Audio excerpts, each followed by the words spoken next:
Thursday, February 22nd, 2024, and welcome everybody to the Webster Town Board Workshop for today.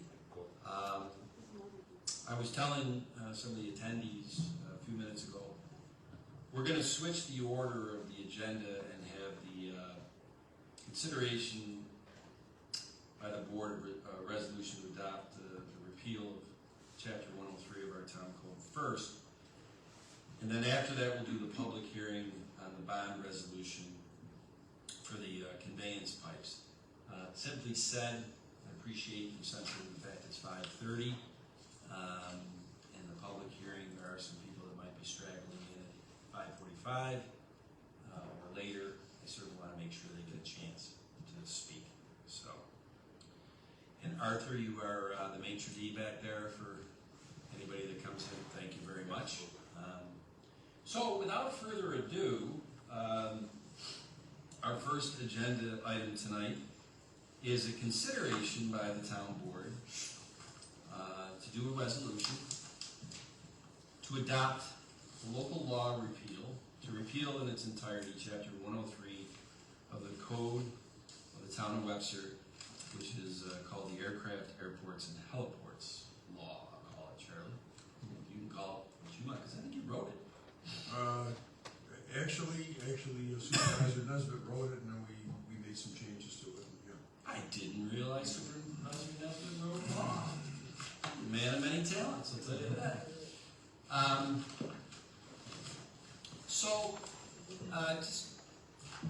This is a little bit of a different resolution than we do about, 300 plus resolutions a year.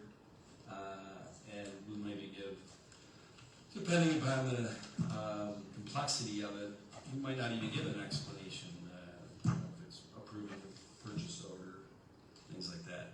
This one's on the other side of the spectrum. I think there's going to be a little, probably, I'll call it discussion by the town board. Maybe town board members would like to opine on where they're at in this process. 3 weeks ago in this boardroom, there was a public hearing on this. We heard, I think, Dolly, from 26 different people, 21 in attendance, and then 5 write-ins that were written into the record. We also have accumulated some other people's comments since then. They don't go into the public hearing record, but certainly the town board members have been forwarded those so they can look at this thing from every angle, so they can make an informed, educated vote on this. I think some of you, in fact, I saw Debbie on the 8th, a week later, as we were leaving the boardroom, you said, well, how did the vote go? And I said, well, we tabled it, or we took it off the agenda for the night, because the town board had decided we had so many documents and requests for information that we had not gotten yet, or got so late in the process that we didn't have enough time to really discern it. So we put it off on the 8th and put it tonight, because last week Patty ran a wonderful board meeting. There was only 4 of us here, and I say once again, you can do a resolution and get a majority, 3 or 4, when there's only 4 board members here.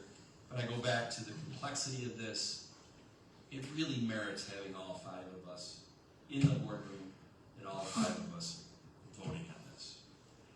And I think it was said back on the 1st, I think this will be the last time until April 4th, Patty, that all 5 of the town board members will be in the same room at a board meeting. So that's my prelude to this. With that being said, do any of the board members want to lead off with any comments or findings or anything about this potential resolution?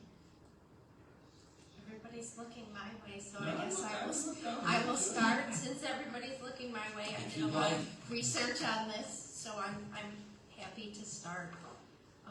I know there's a lot of emotion, as you said, around this, Tom, and a lot of people came to speak for and against repealing this law in its entirety. And we listened to those, and I summarized the folks who were against repealing the law. The primary concerns there were safety, noise, and lastly, the fact that the law only benefits very few or one person. The primary considerations of those in favor of repealing this law was that the FAA governs the skies. Certainly there are a number of boards other than the FAA. There's the New York State Department of Transportation. There's also the National Transportation Safety Board, which has an awful lot of information. So there are pilot training requirements, there are strict maintenance requirements, and some of the other comments were disinformation, fear, and questionable motivation. Those were the summary of the folks for and against.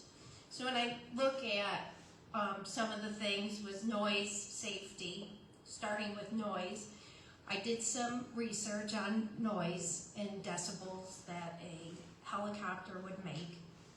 At 100 feet, the noise that a helicopter makes is similar to that of a chainsaw, jackhammer, power tools, or a motorcycle. That's at 100 feet. I think most of the neighbors are more in between, say between 100 feet and 500 feet. At 500 feet, the noise goes down to basically the sound of a lawnmower, or a very large barking dog. It's being awful big dog, but a dog. Beyond that, at a mile, it's the same sound as a vacuum cleaner. So from a noise perspective, to me, it would seem that the noise that this helicopter would make for the short period of time it was taking off and landing would be very commensurate with other types of sounds that you might find in a neighborhood. Another thing was about it being in a residential neighborhood, so as I would do if I was on the planning board, or when I was on the planning board, I actually walked around the area. And while DeWitt Road is certainly a residential area, the piece of property where where the one individual in Webster who currently has a helicopter comes in and takes off and lands from, the neighbor is really Route 104. Route 104 to the south and to the west is the bay and about, 30 plus acres of an open field. So from that aspect, I would think that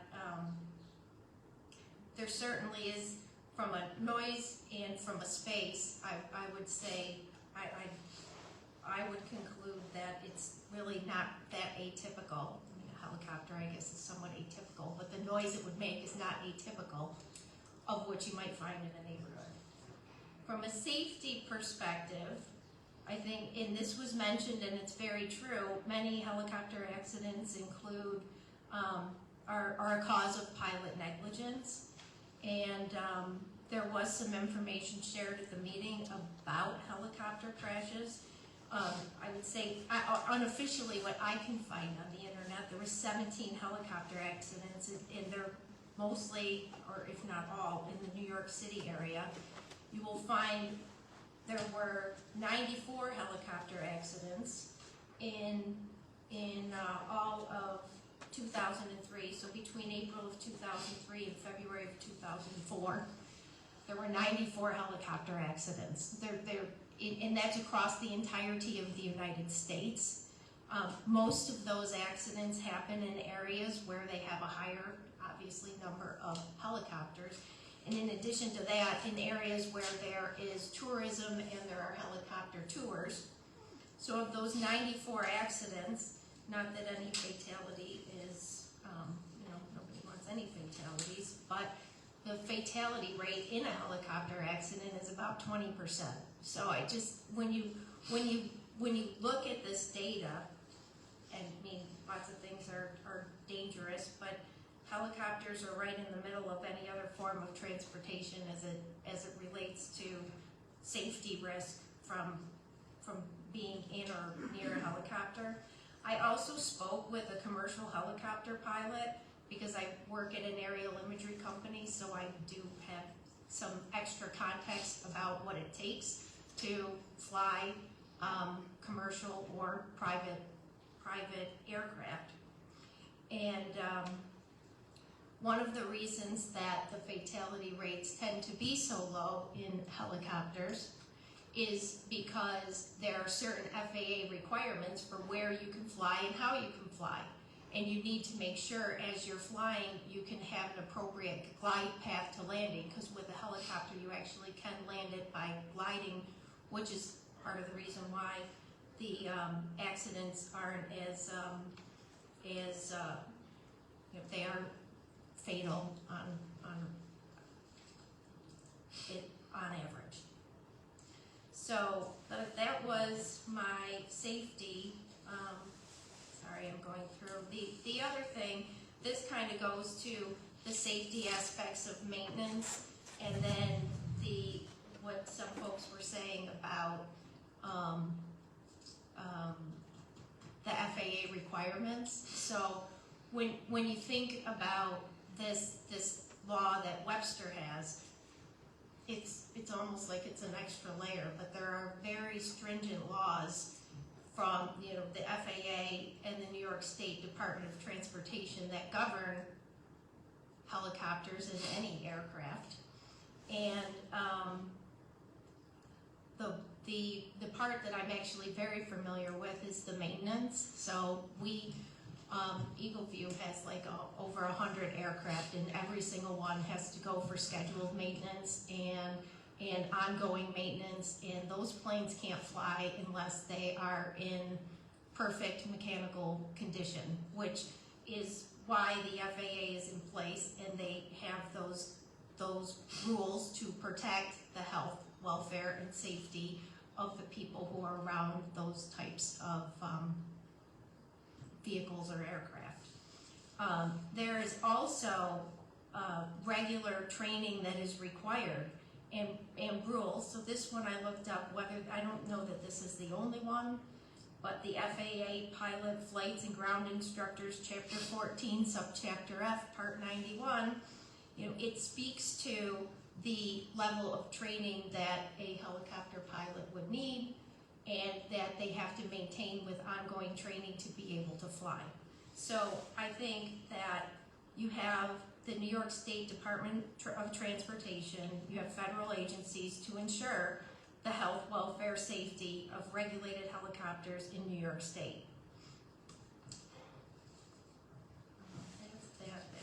That's that. There were a couple of other things that I think I would like to share that are not necessarily pertinent to the law, but to address some of the comments that were made towards me as the treasurer of the Republican Committee, which I was for a couple of years. And if I go back and look at all donations dating back to 2006, the average contribution is $432. The highest contribution from any single organization was nearly $9,000 at $8,996.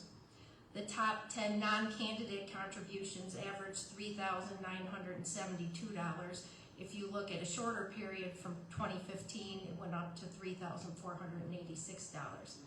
So when you look at the contributions from John Kashani of $1,500 to the Democratic Committee, or to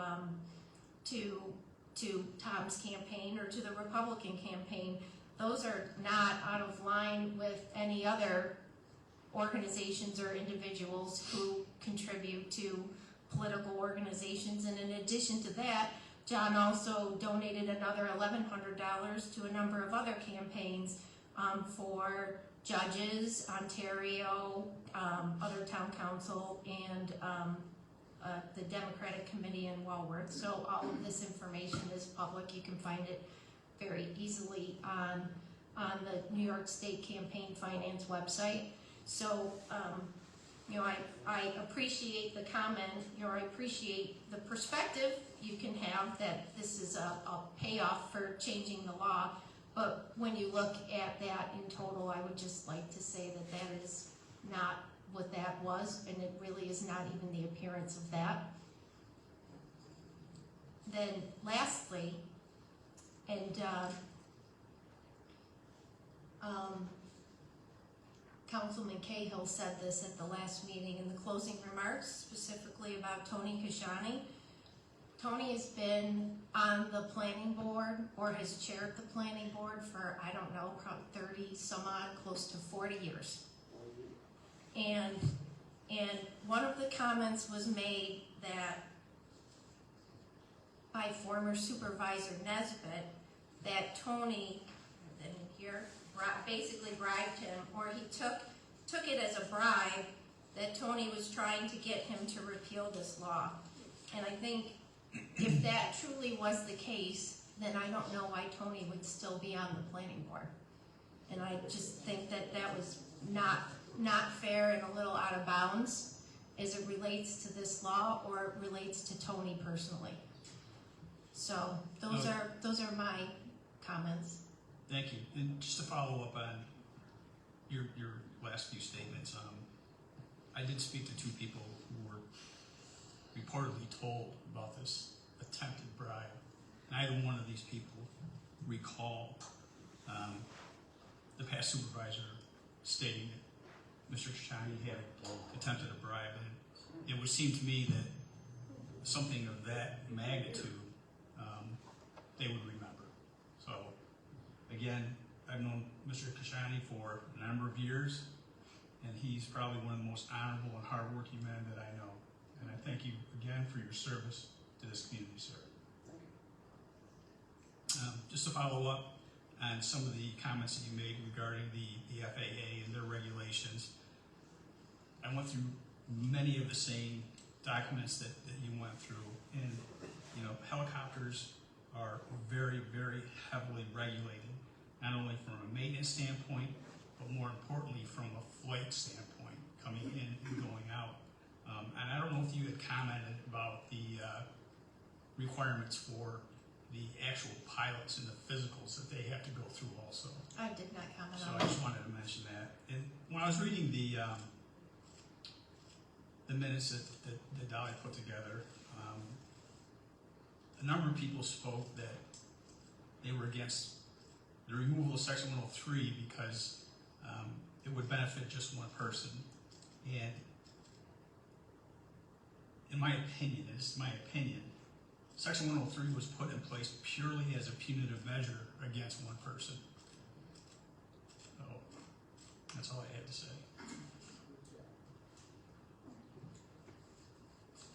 I can certainly understand, and Jen, I really appreciate all the research that you did. It was certainly very thorough. And when I listened to those who came to the public hearing, I took several notes and tallied it all up. There were 10 people who thought it was a good idea that we repeal this law.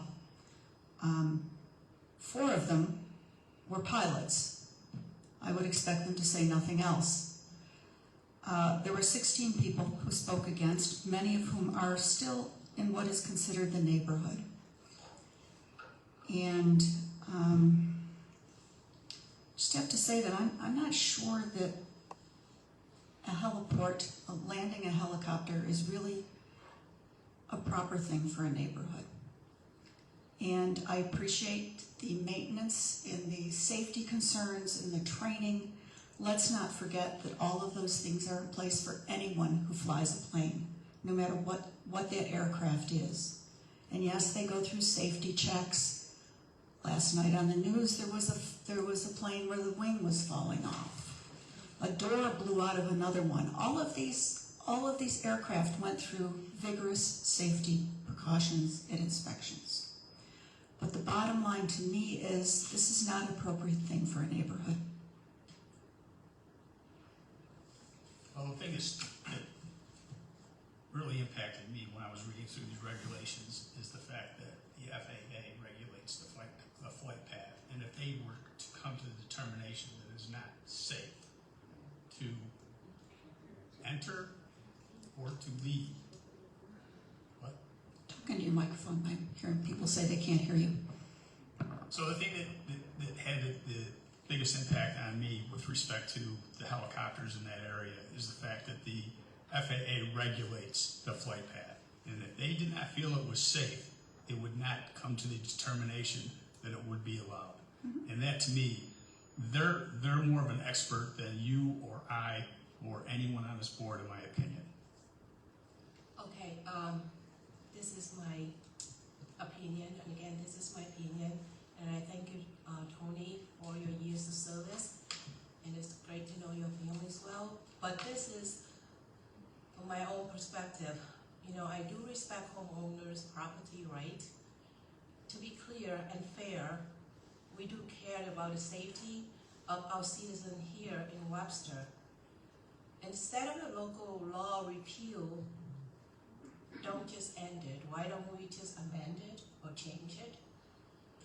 And to add the helipad, you know, on at least 2 or more acres of land adjacent to the lake or the bay, because the FAA may, you know, approve so. So this way, when the person or anyone that take off or landing, they're not gonna go over people's houses or buildings. And it's not for personal use. We can add that, you know, in there, in the law, and then it's only for personal use only, but not for commercial use.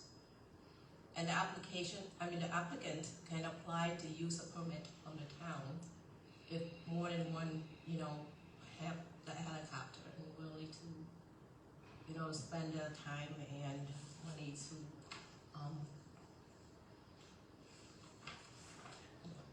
Well, I think one thing that's very important to note here is that this law is just about taking off and landing in the town of Webster. Anybody can fly a plane over Webster, anybody can fly a helicopter over the town of Webster at any time. And if we repeal this law, it does not mean that planes or helicopters will not be flying over Webster. They just won't be taking off and landing on the ground or water surface area of Webster. Just to your point, Ginny, about safety and saying, you know, we don't want helicopters flying over houses. They will be. At the Army Reserve Center, they have helicopters flying in and out of there, and I would argue that it's more densely populated there than it is at the end of DeWitt Road. yeah, that's true. But then you don't want to have a Pandora open up and have people flying all over. And what if they wanted to land? You know, I have 2 acres in my backyard, and they land in my backyard. Well, so there should be a. To your point that you're making, we don't want to open up Pandora's box by getting rid of this law. No, Someone in the village of Webster, or someone that has 2 acres of land, still has to go through the stringent process of contacting and working with the FAA and the New York State Department of Transportation Aviation Boards, and they will come out and they will do the evaluation. And if they determine that it's not safe, they will not be allowed. The flight path is strictly determined based upon evaluation of the FAA. And I don't think anybody in the village of Webster is going to be allowed by the FAA to land a helicopter. The other thing is what's before us is to repeal this law, not to amend it. Correct.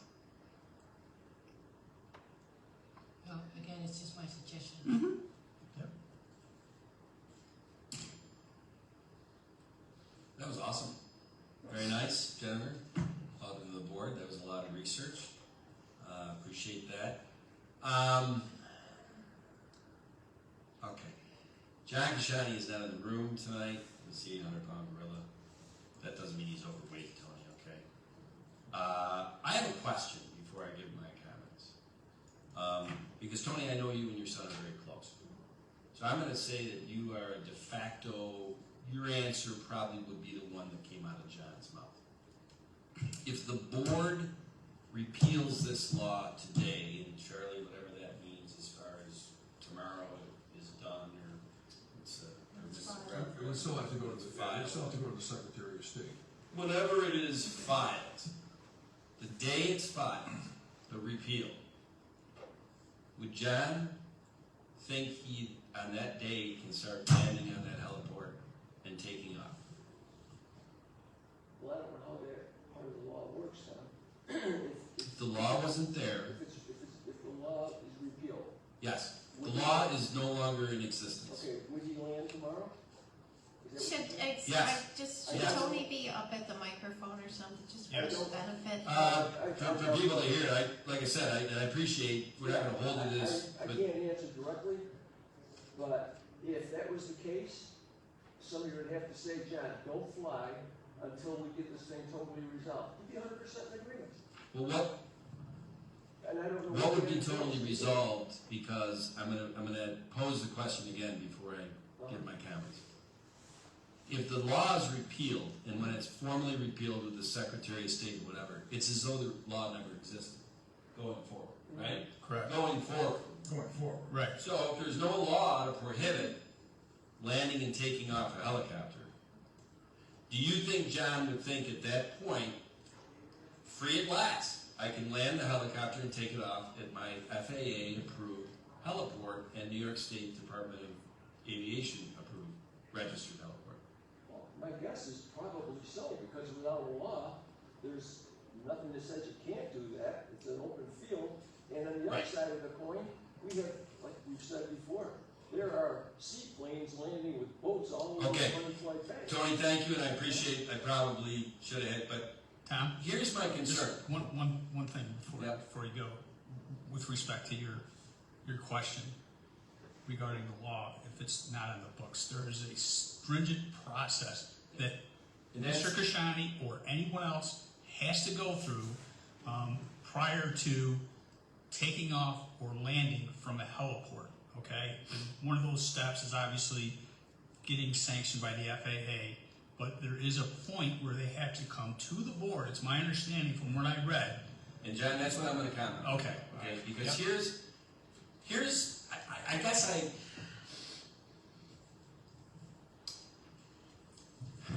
when people take that podium, and tonight people will take that podium in a public hearing for the conveyance plan. When people take that podium for the 5 minutes open to the public at a board meeting, it's been an interesting 4+ years for me as supervisor, because I like facts and truth and really try the best I can to be straight with people at open meetings like this or face to face with them. People get on that podium and either intentionally or unintentionally BS us all the time for reasons that run the gamut, okay? But when Jared Hurt, the attorney for John Kashani in this, that you have combated with, have you not, Charlie, over the years on the different lawsuits or whatever? Well, not on the lawsuits, but in particular. Okay, Mr. when an Kashani. attorney takes that podium, I tend to hold that person's words to a higher standard than when anybody else takes the podium and can just say whatever they want.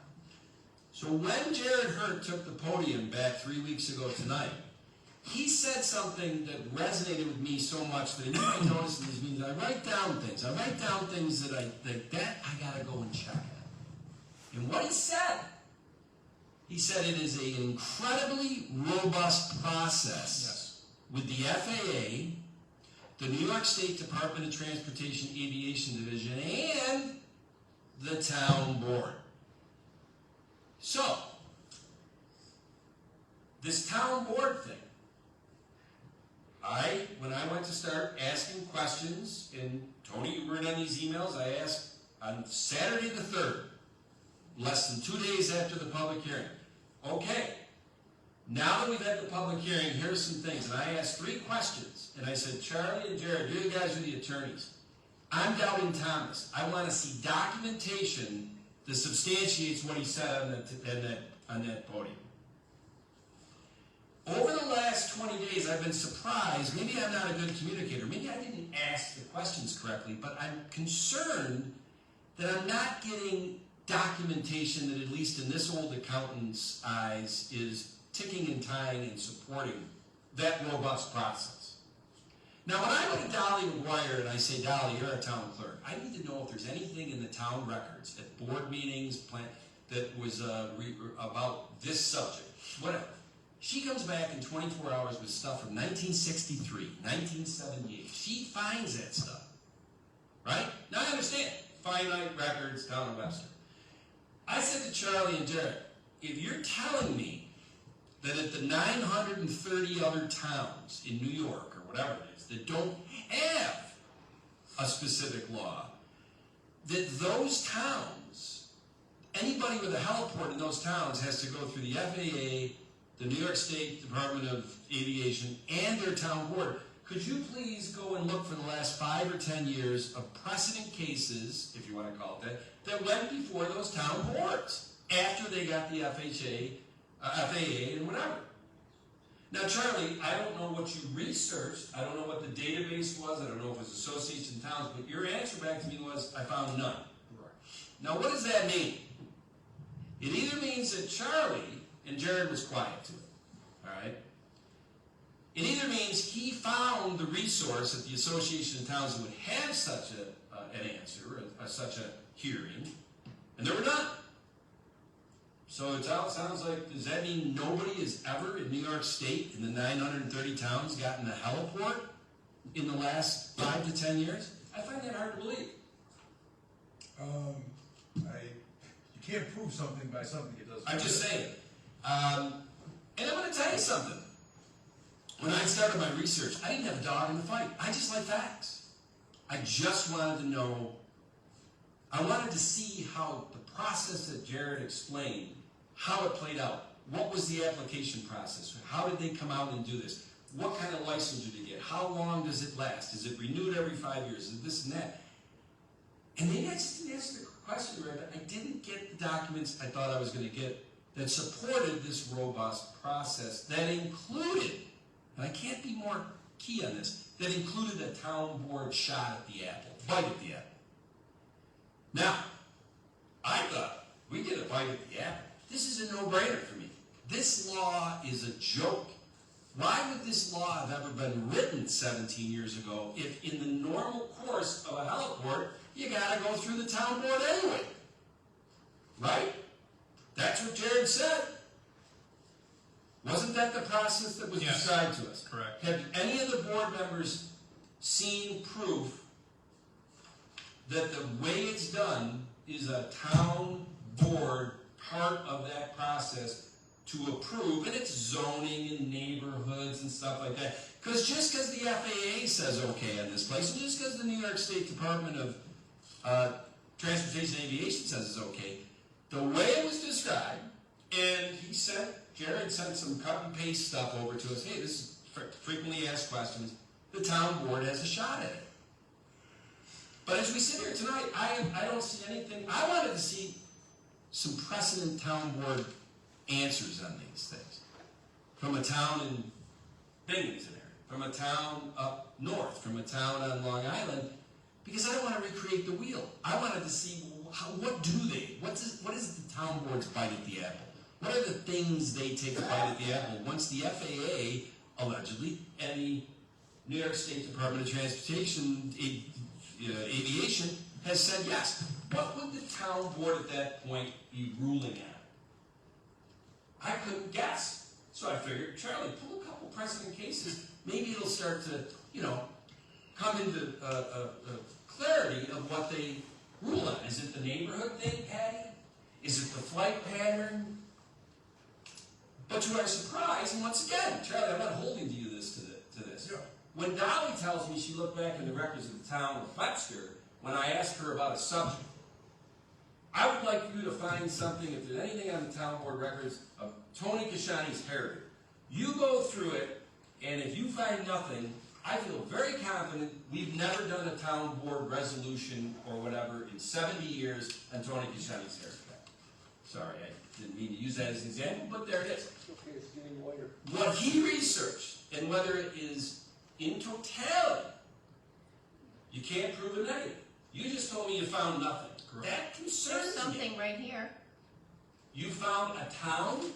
I didn't find a town. Oh, I got that from But- Jared. But you have this from the New York State Department of Transportation, so I guess if you emailed their aviation department, you can ask that question, because it states right here, the first step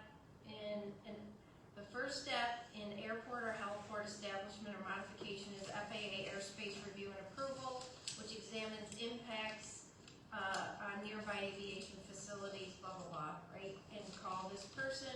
If the local. Jen, I have that from him. Yeah, Does that just mean that every other town, if there's been 100 heliports in New York State in the last 10 years, that just no town ever followed that?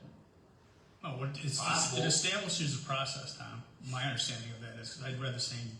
I think the question is, and this is not to go on either side, but the question is whether that process has ever been used. That's really what you're asking. Oh. Is it something- Well, if that's the process, okay, and I don't really care about the other towns. Other towns might not even know about that process, okay? That might be an answer to why there's no precedent.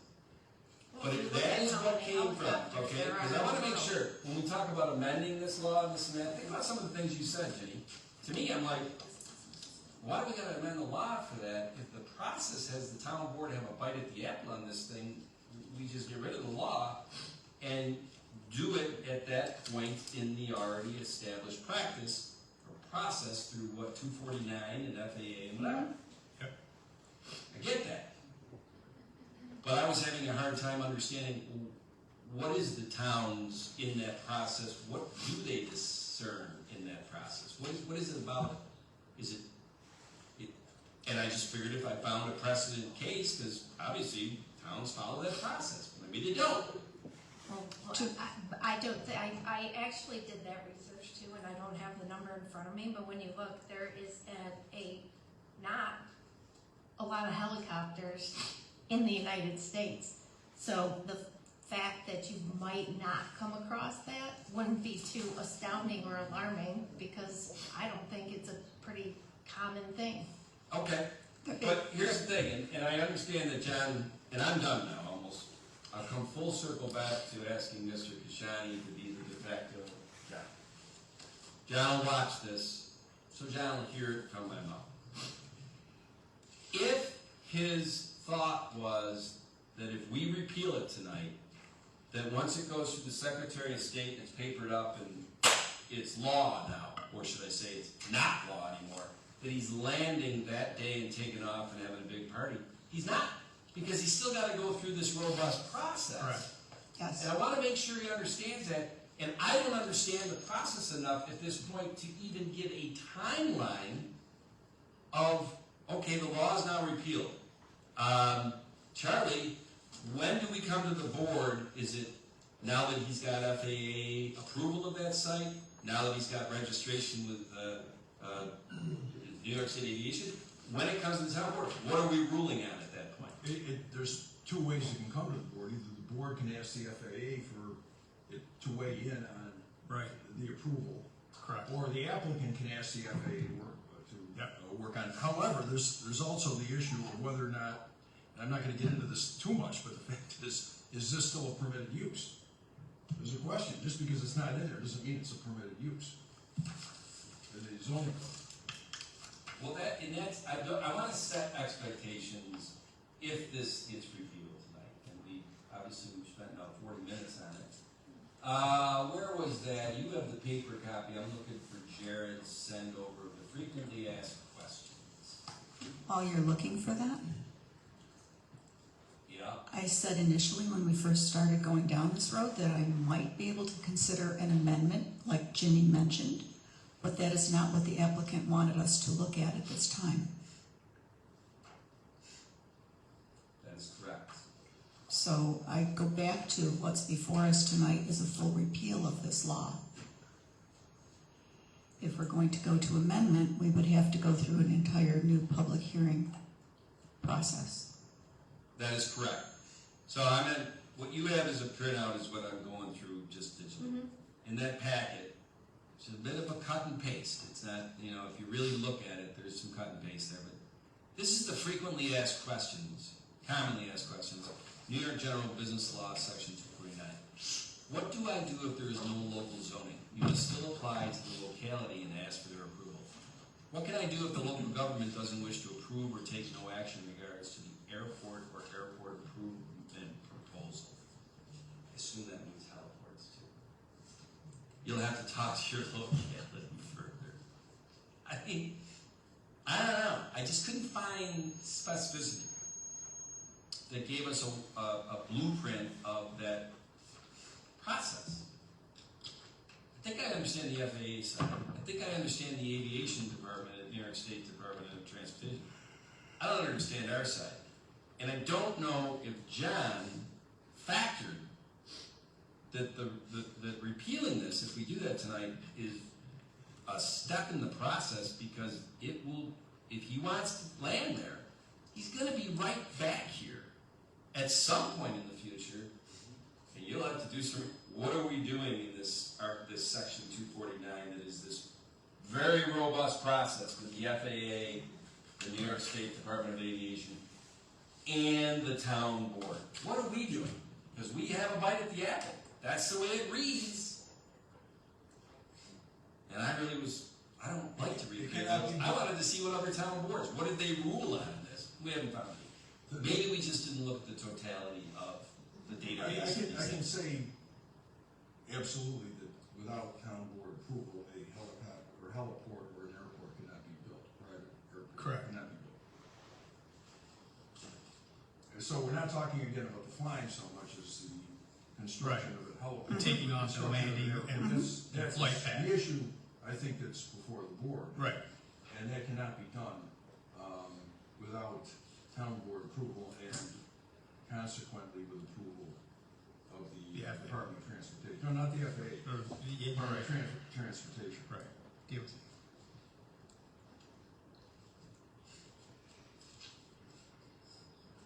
Okay. And yes, helicopter can be used interchangeably with fixed wing. All right. If I had thought about that, I would have reached out to the aviation department of New York and asked that question in advance. Because it's I say again, you know why we're having such conversation on a resolution for the board of directors? It's complex. I do agree with John, what you said about, I found the irony at the public hearing that, you know, this repeal is only for the benefit at this point of one person. That's true. I think the law 17 years ago was punitive and put in as a penalty to one person. That doesn't fly in my, no pun intended, in my view of how you govern. Correct. I might not like you, but I'm going to try to be unbiased, building a law around being pragmatic to 45,000 citizens. I hope I never go down that path of pushing for something that is because I don't like you. I think you have 4 other people on this board that would never allow that to happen. Plus, I don't think you want to do We're that. all human, so let's face it, we're not robots. I mean, it enters into our minds, but can you imagine, even if all 5 of us didn't like a certain person, that we would be writing a law? I don't see that. That's odd to me, but Right. whatever. So, as long as John understands, if there is a motion, a second, and it passes, repeal 3-2, 4-0, 4-1, 5-0, he's not landing his helicopter on DeWitt Road tomorrow. I don't know when he's going to be, because I don't understand what Jared Hurd stood up at that podium and impassionately talked as an attorney about the process. And in the 20 days since, I have been asking questions through email, and I get it where emails can be confusing, whatever. I didn't get the answers in the documentation that I assumed that I was going to get, that gave clarity to this process that the town board has as a bite as the apple. And I don't think any of the town board members, or Charlie, you don't know what that bite at the apple is. What it looks like. What the Department of Transportation will expect of us. Look, do we have the flexibility to say, we don't want it in a neighborhood, a residential neighborhood, a zoning thing, right? Tom? Do we have the ability to say, because to tell you the truth, I didn't see anything in the paperwork that said, you are going to take off from this heliport, you are gonna fly east over the bay, and that's how you're gonna come back in. You will never be less than 500 feet over a house that's to the east on Colorado. I didn't see anything like that in this approval. I see the approval that was said conditional. Now, I don't know what the conditions are of that FAA conditional approval from 2004 or 6 or whatever. And if those conditions are still in effect today by the FAA. I don't, Tony, you're an honest guy. I don't make decisions on what somebody tells me. I make decisions on seeing. Ronald Reagan, trust and verify. In my book, verify is paper trail and documents, and I don't have them. That's what Jared said in number 4 in his thing today. He said, this gets repealed, the next step is 4. You put number 4. That would be to go through the process, whatever it is. So no, he would be aware he isn't going to fly there tomorrow. I appreciate the fact that, you know, you're asking questions, but we're really not following our normal decorum with the town board having conversations with members of the audience. I just wanted to mention that. No doubt, and it's a complex issue, and I understand a lot of eyes on here. I don't think everybody's in here is like really interested in the conveyance pipe. Maybe I'll be wrong. I know what's going on here. Everybody, let's just call a spade on this one. So, with that being said, there's 5 board members. There's the resolution. Is there someone making a motion, someone seconding it, and Dolly, then you read whatever. Which the options are, Charlie, correct me if I'm wrong. Motion, we just had one back in December, nobody seconded it, dead.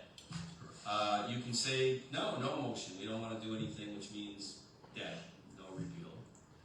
Somebody could do a motion, a second, and the next 3 people could say no, and then it was voted down.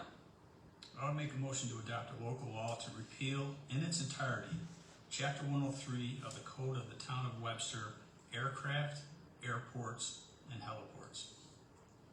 I'll second it. Councilman Cahill? Aye. Councilwoman Wright? Aye. Councilwoman Nguyen?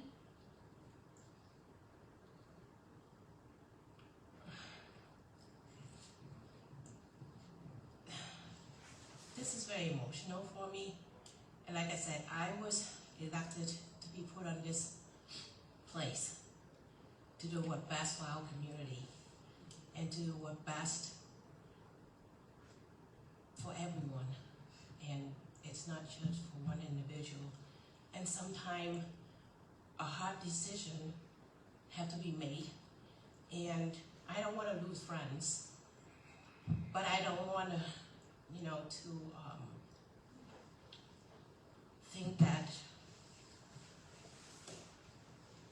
this may affect the safety of our citizens in the community.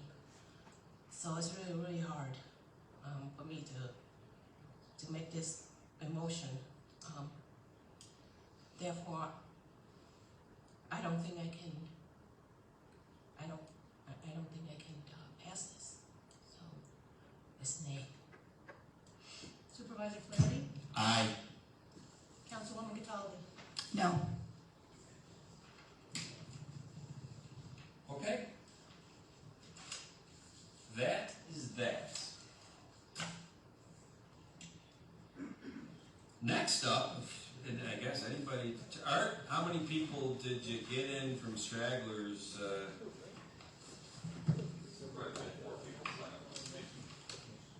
Okay. Our next item up is,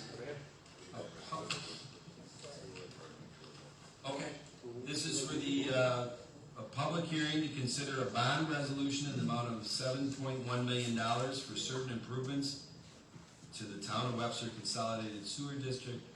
That's what the agenda item says. This is about, where did that go? About 12,000 linear feet of sewer main from Tibor Road, really where the Coke Fairlife project is, and meandering along through Xerox out to 36-inch main and Phillips. Okay. Geez, John, you're right. Decorum, and I'm talking this and that, totally, do as I say, not as I do, right? Which is gonna sound funny now as they say, does everybody understand the decorum of a public hearing? I'm gonna put the mallet down, we'll start the public hearing, which means that we have 4 people that signed in to speak, and we will have them up to the podium. Since there's 4, I'm not gonna make any executive decision to truncate from 5 minutes down to 3 minutes like we did 3 weeks ago. You'll have up to 5 minutes to opine, pro, con, anything about this, this bonding. So, public hearing is open, and Michelle Anderson is first up. You are, it's funny, Michelle, it's like Price is Right. You rode in the middle, and then everybody went below you. But I like the effort. And you know what Supervisor Nesbitt did? I mean, this guy is no rookie. He put it on the bottom where nobody's going to get underneath his signature, because the very foxy, coy Ron Nesbitt, he will be last. I respect the game. Okay, so as it stands, I'm not gonna say a lot, but I disapprove of adding an additional $7.1 million to the TIF for the Fairlife plant. I was against it from the beginning, and there's lots of reasons why that I won't go into here. I think it should have been decided before the town approved it to be constructed, and it kind of seems like it's being snuck in. But anyway, there's something else that I want to bring to your attention, and some of you may know about it, and some of you don't, but it's called The Great Taking by David Rogers Webb.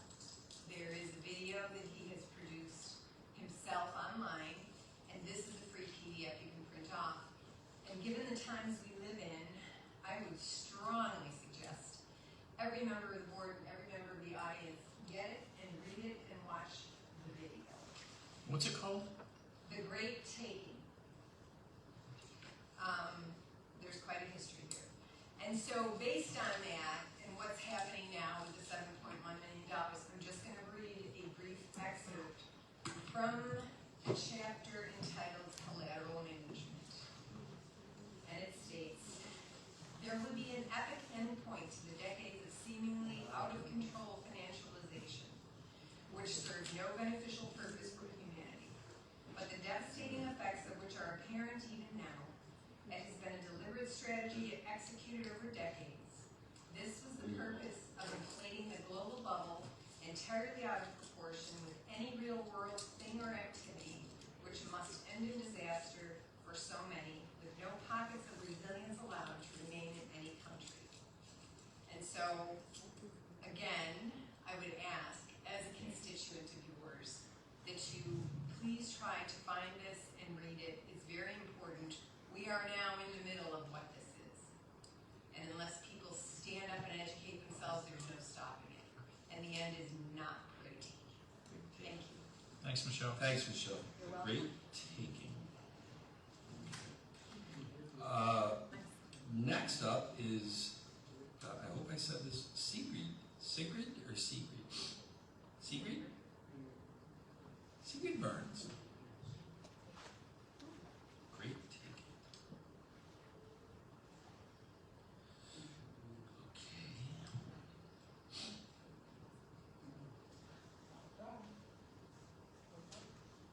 Would you like to get up and talk?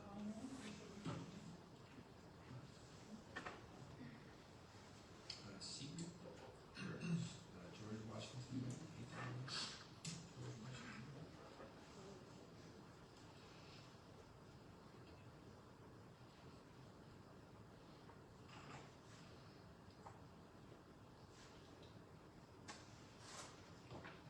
Well, I came today just to urge you, as a longtime member of Webster, to carefully consider the background of the Coca-Cola plant. As you said, we are novices at building industries. And Coca-Cola, I have heard,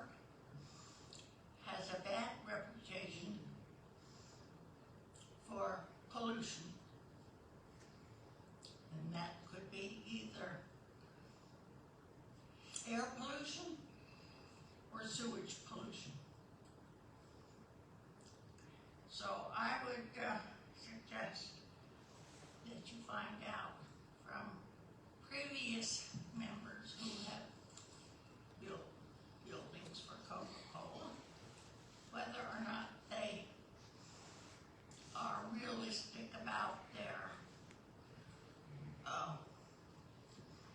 estimated flow predictions. And to make sure that your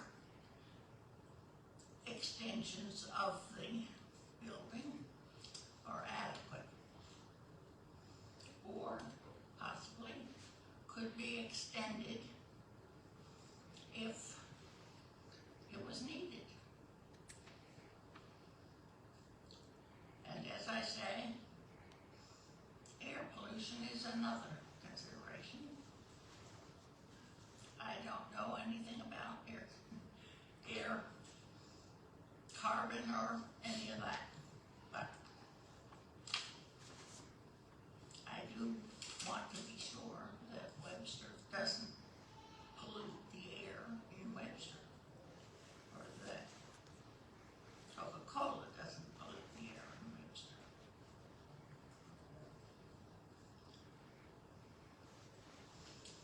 I guess I could complain that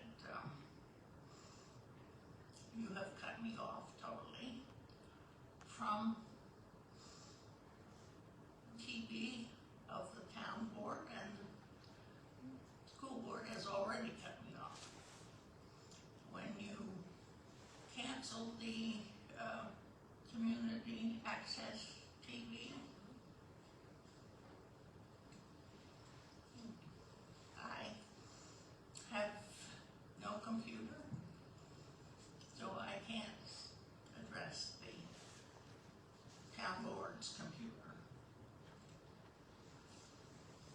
So I'm not saying that you should pay for something that I am the only one who needs it.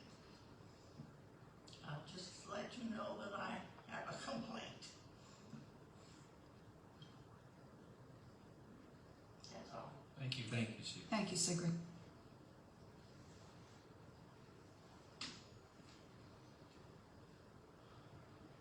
Okay.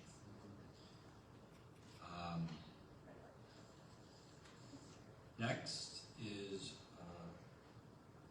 Rick. I always get stories.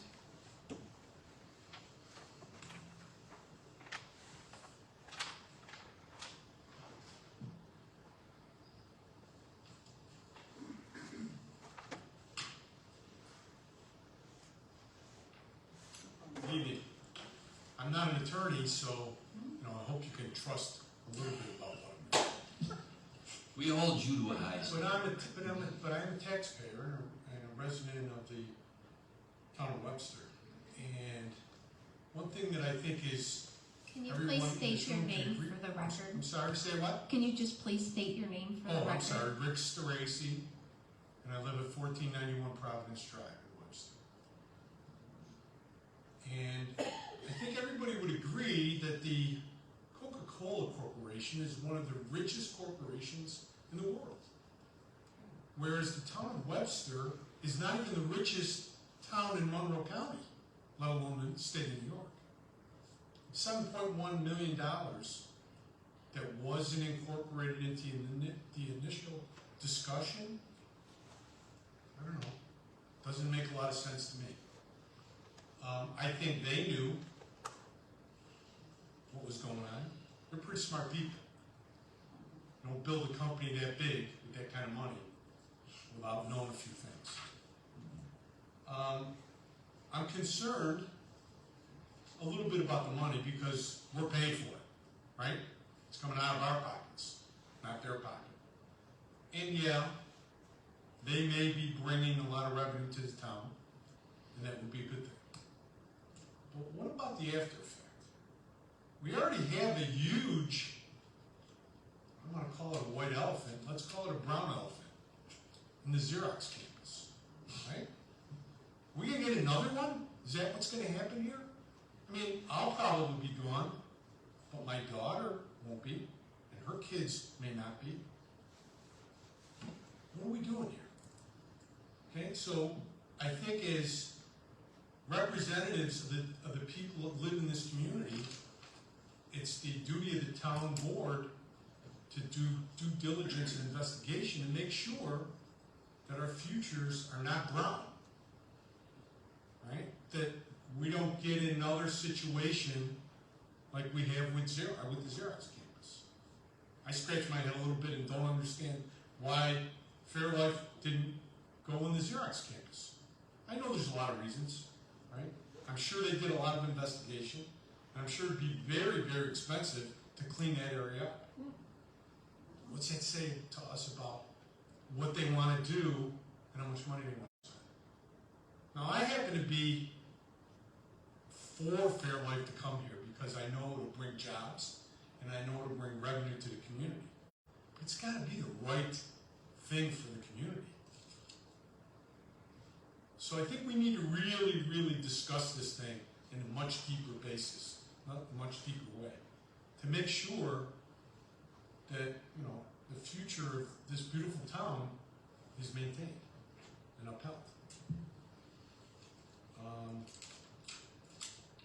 I had a couple other points, but not related to this, and I'm sure you don't want to hear about them, do you? You got a minute? Okay, I got a minute and a half. Shoot away, Rick. I'd like to understand what $4.5 million in forward funding is.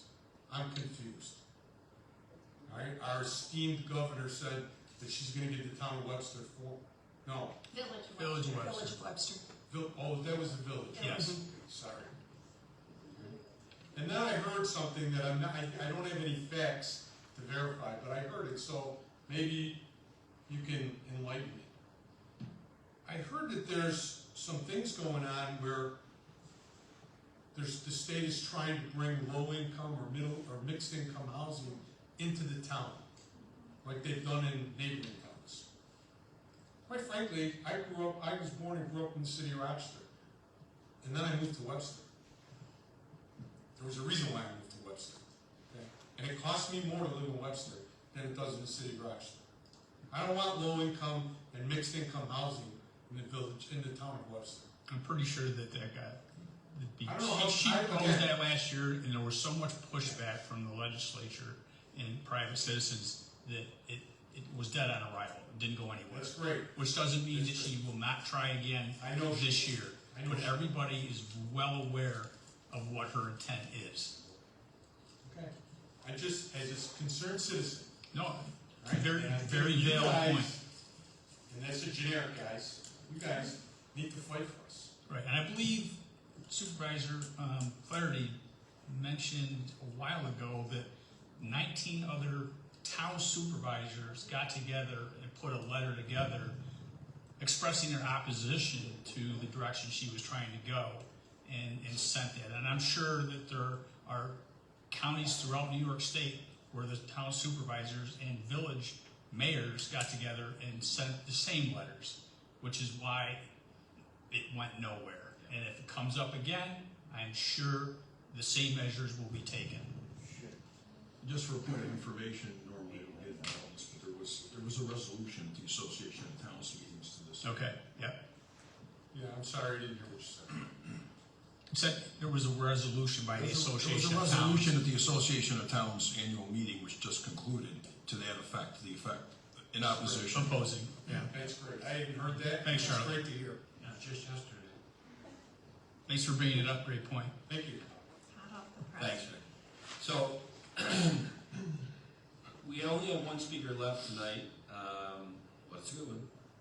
Past Town Supervisor Ron Nesbitt. And Ron, as you make your way to the podium, before you start talking, kind of saunter up there. I just want to make sure everybody in the room understands that Coke Fairlife is paying for this $7.1 million. They are paying for it. And that's, if you follow the board meetings and articles and our communication as best as we try to tell people, basically, Coke is going to pay the town in I'll call it an industrial use agreement for our sewer plant, the monies that is really the specific infrastructure that the town had to improve or upsize specifically for them to come into town.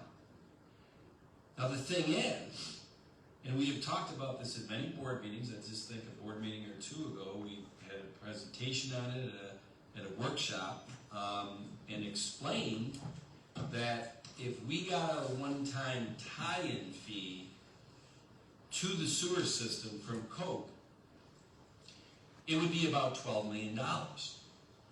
Correct, Art? All right? But between this pipe and the upsizing of the plant on Phillips Road, it's going to be more in the $24 million range of specific to Coke Fairlight town infrastructure cost improvements upsizing. So we said to Coke and Fairlight right from the beginning, there is no way that you're coming into the town paying us $12 million based on your flow for us, little old Webster. Because you're right, Rick. Coke's big. The state's big. The county's big. The fourth player in this is the town. And I've made this talk at this podium many times. We are going to guard against our taxpayers having an disproportional tax burden of town tax for this project. And we're holding the line on that. And that wasn't always easy. We've been in some interesting meetings. And Patty, you and I will continue to be in interesting meetings. Yes, we will. With state representatives, because the town is not going to be left holding the bag on this. So there's a misconception if you came to this saying, this is ridiculous, why are we paying $7 million for Coke? Which is essentially what you said, Rick, and I understand why you would say it. That's what the sheet. We're not. That's what the sheet said. Well, the thing is, it's our infrastructure. So it's a municipal infrastructure. If Coke wasn't coming here, would we change our infrastructure? No. And that's why if we're building $24 million of infrastructure, they're going to have to pay for it. And then to your point, I don't mean to, I'm not trying to argue with you. Okay. By the way, I like this kind of discussion. I love it. Well, you've gone well by it. I can't tell you if they're going to be in 20 years another white elephant and they leave town and leave another Xerox. Brown elephant. Or whatever you want to call it. Life's risk. We've tried to do this, and Paul, you're here tonight. So many conversations we've had with Coke and their attorneys have been with, hey man, I don't know if you're going to be here in 10 years. You're a $46 billion company. Markets turn, state regulation turns. You could abandon this $800 million plant in 6 years. So we are building everything around tightening up, making sure that the town gets reimbursed on their monies. Don't give me this 30-year payback. I don't believe in 30 years because you're a big corporation. And our town has watched Xerox, a big corporation, leave like that.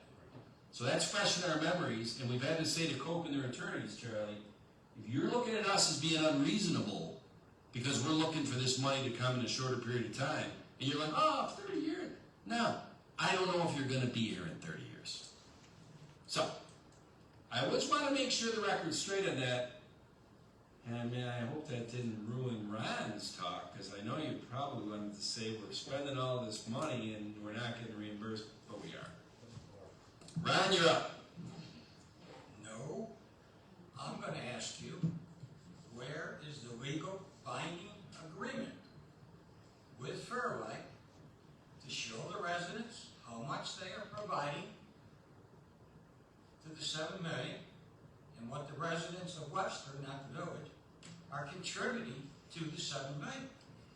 Where's the legal binding agreement resolution, Mr. Flaherty, that the Webster residents can see before you take this resolution this evening?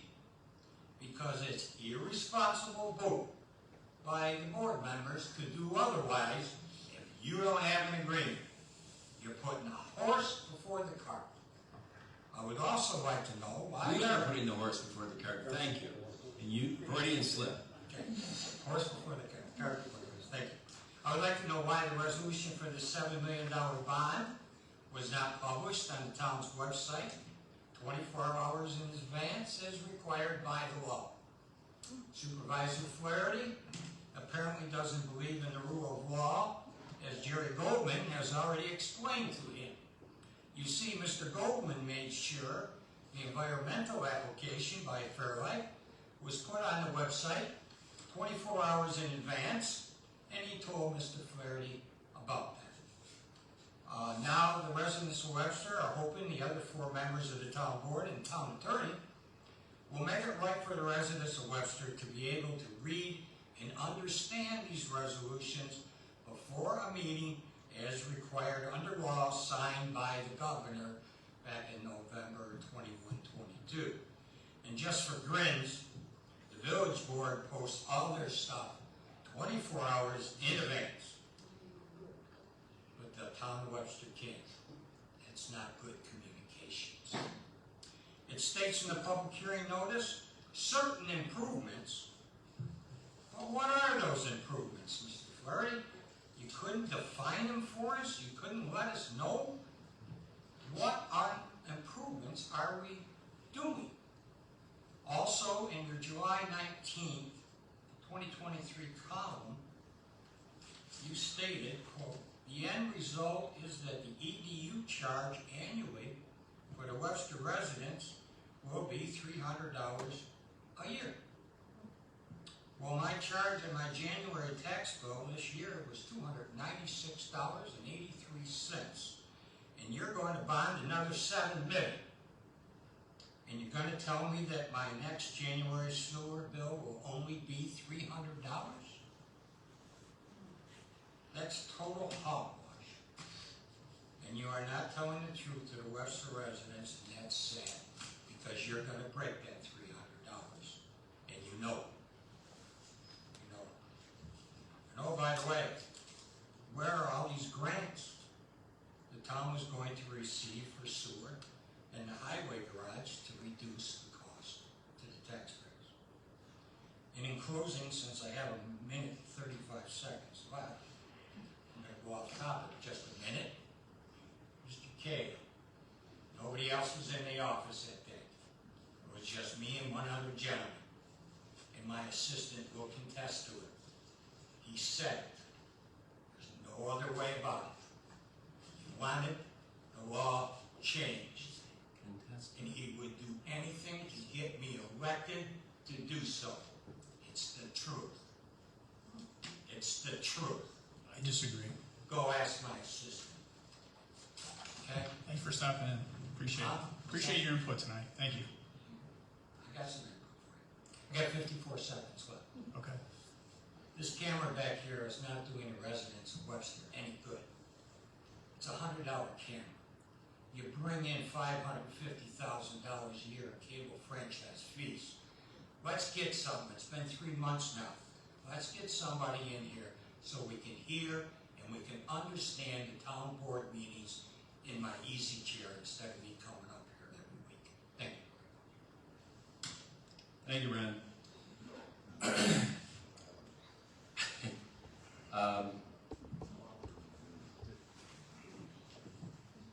I'd say that we're not trying to improve the quality of the video because I would miss Ron coming in and doing his 5 minutes at the podium. And I kind of would, to tell you the truth. But we're working on getting it up. Okay. All right, so that concludes the public speakers from the audience. I'm going to close out the public hearing, which means that the town board now can talk, ask questions. Art, we might need you at the podium on that. From a decorum standpoint, the public hearing, I'm about to put the mallet down. The public, yes, Michelle. I have a question, very short and sweet. You use the word reimbursement, so my interpretation of that, and I'm not an accountant, Okay. means that the taxpayer's gonna pay up front, and Fairlight's gonna reimburse us. No. I'll tell you what I'm going to do, all right? Can always count on, well, hey, I broke decorum today, so, 2 wrongs don't make it right. 3 times now. So, that's the end of the public hearing. So let me start on this one because reimbursement, okay? You're going to notice that there's a resolution tonight that we will consider, we're going to do this, a a resolution to schedule a public hearing for March 7th to consider a local law change to section 257-165 and 257-166 of the Webster Town Code, and to publish that change in the February 28th edition of the Webster Herald. Now, what that code change is that, and if you've watched or come to our town board meetings, the one that was 2 weeks ago, we had a presentation about how our code, when it addresses one-time tie-in fees to tie into our sewer system, was built in the late 50s, early 60s, and never had the vision, nor should it have probably, of a massive industrial user like Coke Fairlight. Translation: if we use the code as it's written right now, we would get $12 million from Coke Fairlife to tie into our system based on the flow that's been well researched, right, Arthur? Correct. That they're going to put into the system. So they're gonna pay up Okay. front or we are? I'm going to, Michelle? No color.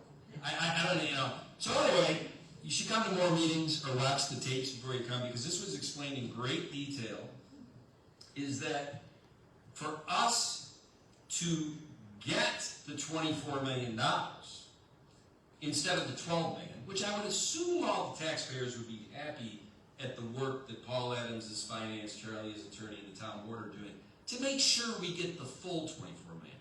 But our code isn't written that way right now, okay? So we have to amend our code to, on this tie-in fee, have a component for a large industrial user. Translation: that code amendment will allow us to say, you're going, in more words or less, you're going to pay for the specific infrastructure of your company if it is essentially greater than the $12 million tie-in fee based on the $1,000 per equivalent dwelling unit, or $12 million. Now, Coke and their attorneys are completely aware of this. They've been working with us all along. So the bottom line is, once that code is changed, then there will be a industrial use agreement contract that spawns off of that, of which Coke's attorneys, along with you and Storch from Harris Beach, who we've outsourced to, we want to do it right. That agreement essentially is going to be that they're paying this back over 10 years with commensurate interest, time value of money, but we're bonding it for 30 years. So you tell me, for the accountants out there, we're getting our money in 10 years for something that is bonded for 30 years, which in essence, when you take that revenue that's coming in from that agreement, that's how you manage to keep the EDU charge to $300. It's all been explained. In fact, Art, when you went to the NIWEA meeting down in New York, the Sewer Association meeting, you texted me and said, what was our Joe DiMaggio hit streak again? The last 100 board meetings, how many have been addressing our sewer plant and Coca-Cola and all that? 62 out of 100. This is omnipresent at these meetings. And I get it, you're living your life. You walk in here and you say, hey, I heard, why are we? I get it. 4 years ago before I was supervisor, I'm living my life. I would have seen something on the agenda and not been privy to the 62 previous meetings that told the story, honestly, up front, as best we could. We've answered that question probably a dozen times to Mr. Nesbitt. Where's the agreement? What are we doing? Signing this thing without the agreement. How many more times are I going to say? We have to create a code change to get the agreement. And that's just the facts. Now you can sit there and say, well, why are we doing that first and then going to this? There is a timeline of getting this process moving along. So that's what we're doing, and I think the board and our finance director and our attorney And everybody who has followed this along has been like, yeah, I guess that does make sense. But when you come in late, and I understand, I would have come in late too 4 or 5 years ago. I'll explain it and recap it as best we can, and I'll try to Reader's Digest it. Oh, boy. I think Because it's been over 62 meetings. But that's a resolution, I mean, I guess, you know, we're still in a public hearing. We're not going to do that resolution to set the public hearing for the code change right now. We'll do that once we come out of, you know, this part of the discussion. So, do the town board members, because back on the 8th we had Kostich in here, the engineering firm who has done the design for the 7.1 million, and they did a PowerPoint presentation, and abutting that presentation was also the code change and how we're going to get paid on the 7.1 million. Do the town board members have any questions that, and Art, you probably would be best, what, this 7.1 million, why do we need to bond it now based on the municipal Wick's Law process of going out to bid and getting things? You want to jump up there? Maybe Paul can even jump in on that as well. Yeah.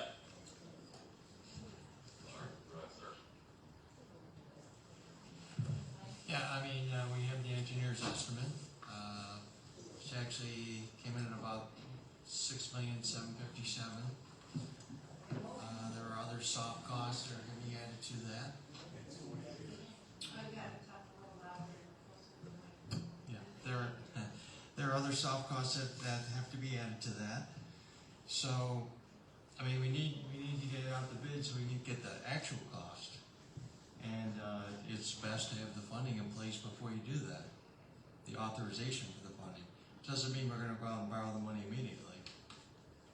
The first borrowing will take place probably in August when we renew the current bond anticipation note. You couldn't, I mean, your finance guy said it, you know, absolutely perfect. The bonding needs to be in place, match up to the engineer's estimate. Once we get the bids back in, that'll true up the cost. Well, I appreciate everybody's summary. I don't have any questions.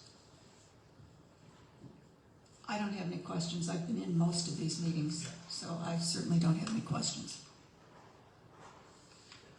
I don't have any questions. We just went through it. Okay. I think sequentially, you gave me the instructions that if we're going to paper up the resolution tonight, this one goes first. Motion of the town board of the town of Webster, Monroe, New York, Monroe County, New York, pursuant to section 202B of the town law determining that it is in the public interest to undertake certain improvements to be made to the town of Webster Consolidated Sewer District. I'm going to read the whole thing, Charlie, unless you have anything that says otherwise. You don't? No, go ahead. So whereas the town board of the town of Webster, Monroe County, New York is considering authorizing certain improvements to the town of Webster Consolidated Sewer District that encompasses the town of Webster exclusive of the village of Webster, consisting of sewer upgrades between Phillips Road to Tibor Road, all set forth and described in a certain engineering report as prepared by Kostich Engineering, Land Surveying and Landscape Architecture, TPC, dated January 2024, and on file in the office of the town clerk at an estimated cost of $7.22 million, including the issuance of serial bonds and/or bond anticipation notes issued in anticipation of such serial bonds in an amount not to exceed $7.1 million. And whereas by resolution number 253 of 2023, adopted in July 20th, 2023, the town board adopted a seeker resolution in connection with the project and determined that the project constitutes a type 1 action under seeker, and based on its coordinated review, determined that the project will result in no significant impacts, and therefore the action is not one which may include the potential for at least one significant adverse environmental impact. There will be no significant adverse environmental impacts. No environmental impact statement need be prepared, as such quoted terms are defined in the seeker, and such determination constitutes a negative declaration for purposes of seeker. And whereas by resolution adopted on February 1st, 2024, a regular meeting of the town board held on such date, the town board directed that a public hearing be held on whether to authorize the project and to hear all persons interested in the subject matter thereof concerning the same on February 22nd, 2024 at 5:30 p.m. in the Town of Webster Town Board Meeting Room at 1002 Ridge Road, Webster, New York. And whereas notice of said public hearing certified by the town clerk was duly published and posted as required by law, to wit, a copy thereof was published in the Webster Herald, an official newspaper of the town, on February 7, 2024, and a copy of such notice was posted on the signboard maintained by the town clerk on February 7, 2024, and on the town's website pursuant to Town Law Section 193. And whereas said public hearing was duly held at the time and place set forth in said notice, in which all persons desiring to be heard were duly heard. Now therefore, the town board of the town of Webster, Monroe County, hereby resolves as follows. Section 1. Based in part upon the evidence given at aforesaid public hearing, it is hereby found and determined that it is in the public interest to undertake the project as here and above described at the estimated maximum cost of $7.22 million, including the issuance of serial bonds and or bond anticipation notes issued in anticipation of such serial bonds in an amount not to exceed $7.1 million. The town is hereby authorized to undertake the project at such estimated maximum cost. Section 2, the town clerk is hereby authorized and directed to cause a certified copy of this resolution to be duly recorded in the office of the county clerk, County of Monroe, New York, within 10 days after the adoption hereof, in accordance with Section 195 of the town law. Section 3, this resolution shall take effect immediately. That is my motion. Second. Supervisor Flaherty? Aye. Councilman Cahill? Aye. Councilwoman Cataldi? Aye. Councilwoman Wynn? Aye. Councilwoman Wright? Aye. Okay. You probably don't have to read the entire Summarize. second. I would like to have town attorney truncate my next motion. There is a motion by Supervisor Flaherty regarding the bond resolution of the town board of the town of Webster for the authorizing the issuance of up to $7,100,000 in serial bonds. Whereas the town board of the town of Webster is considering authorizing certain improvements to the town of Webster Consolidated Sewer District that encompasses the town of Webster, exclusive of the village, consisting of sewer upgrades between Phillips Road to Tabor Road, known as the project, all set forth and described in a certain engineering report as prepared by Costage Engineering, Land Surveying, and Landscape Architecture, DPC, dated January 2024, which is on file in the office of the town clerk. Whereas by resolution 253 of 2023, as already stated, the project was considered a type 1 action under seeker, and that there was no significant impacts upon the environment thereof. That by resolution adopted just now, and in accordance with section 202-B of the town law of the state of New York, the town board has determined that it is in the public interest to undertake the project of an estimated maximum cost of $7,220,000. And the town board now wishes to appropriate funds for the project and to authorize the issuance of the town serial bonds or bond anticipation notes to finance this appropriation.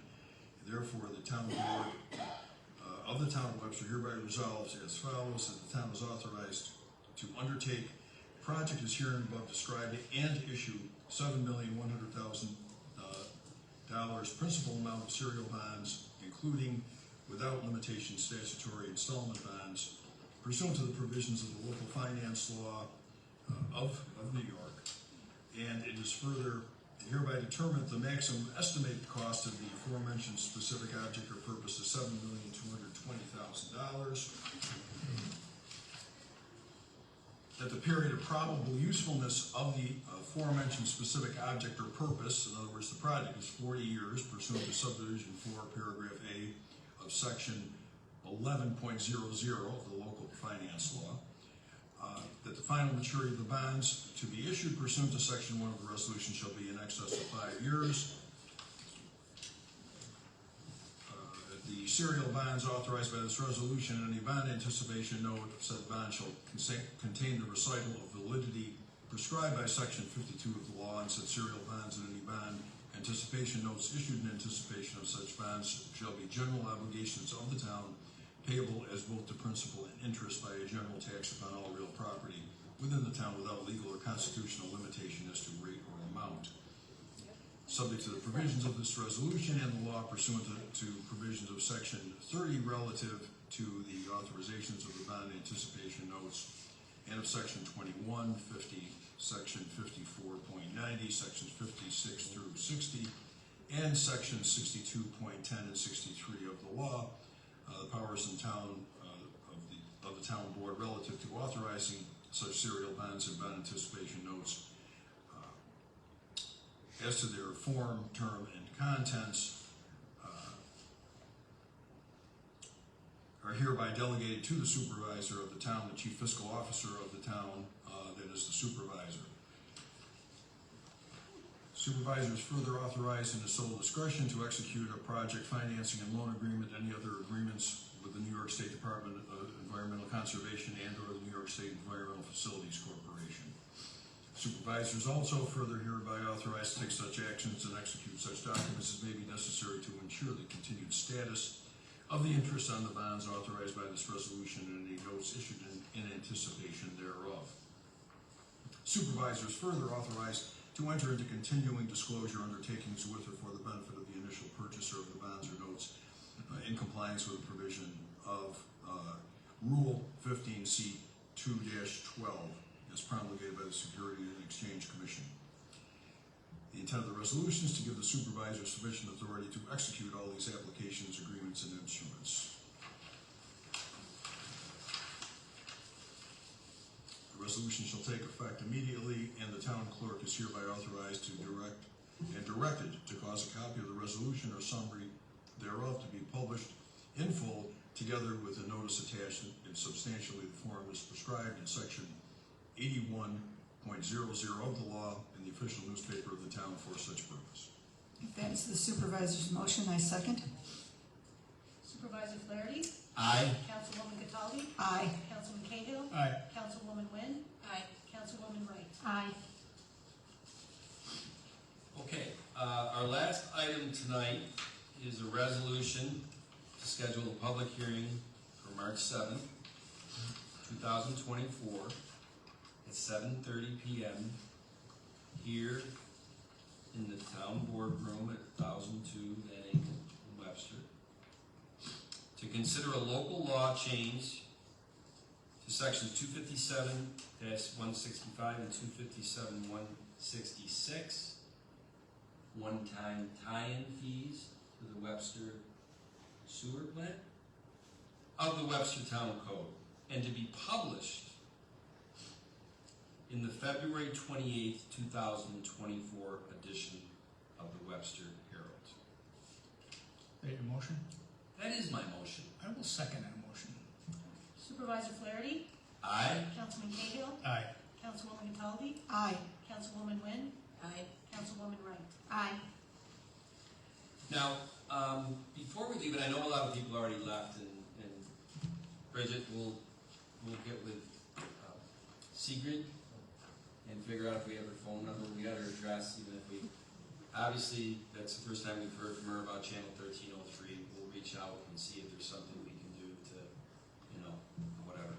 But everybody else who's here, if we can grab email addresses or whatever, because if you'd like, well, one, I hope you come on March 7th to the public hearing so you can get a lot more information about how this code change is the path to getting COPE to pay for these infrastructure improvements that one of them you heard about tonight, the $7 million, and the approximate $17 million on the plant upsize that is for their body.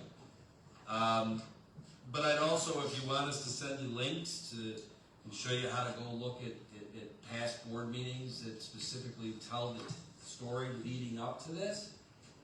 Because like I said, I can appreciate if you came in and you're like, wow, this is out of the blue. This seems like, hey, my predecessor, he's very good about getting up on the podium and making it look like this is out of the blue. It's not out of the blue. This has been a continuing story that has been told very transparently, very proactively from the beginning.